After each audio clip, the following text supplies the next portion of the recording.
All right, good morning, St. Pete High 3D Art. Welcome back, and today we are going to go over how to transfer the designs of the mandala onto your clay sphere. So I have already started working on mine here, but I'll probably demonstrate on the back there. So what you're going to need before you start drawing on your clay is, first off, you should know where the carving tools are. And those are up at my desk. They're in this container. You're going to want to use either the red one, that's more like a scratch-off device, and then you can use this tool right here, which is an elliptical kind of scraper carving tool.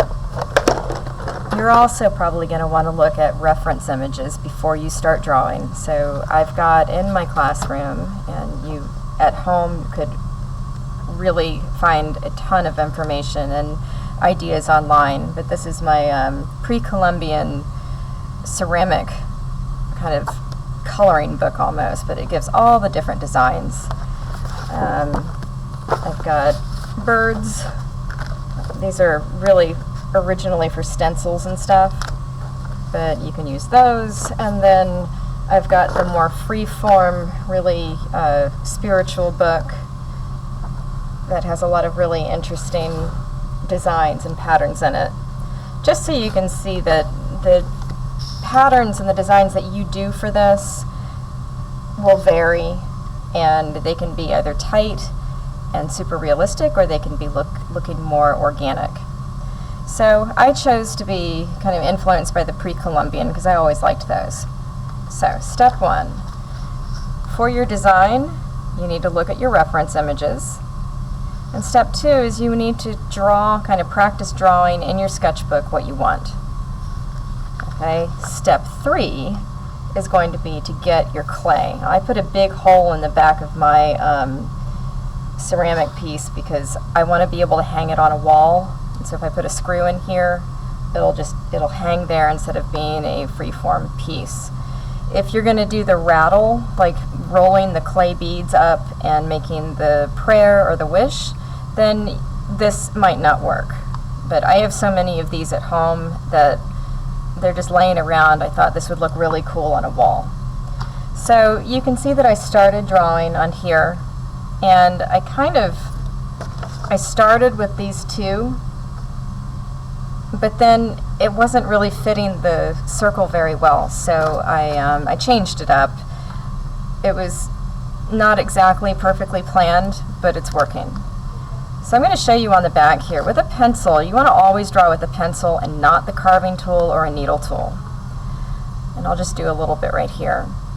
So you just draw so it indents.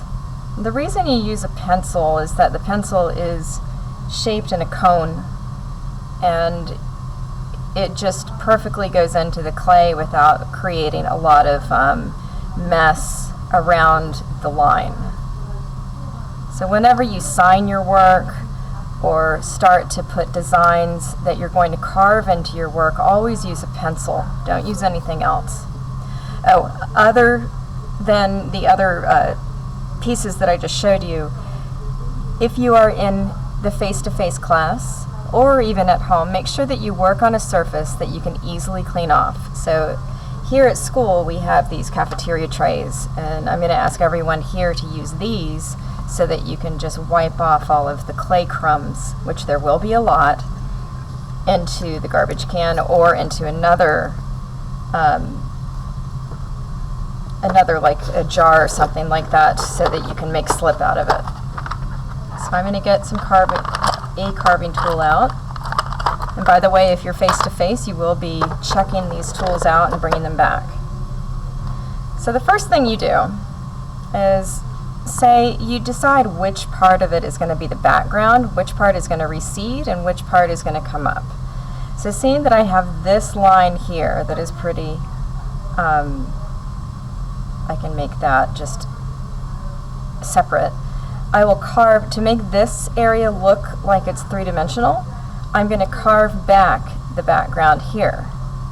And you do that by just scraping, take the tip end of this, let me see if I can get down a little bit further here.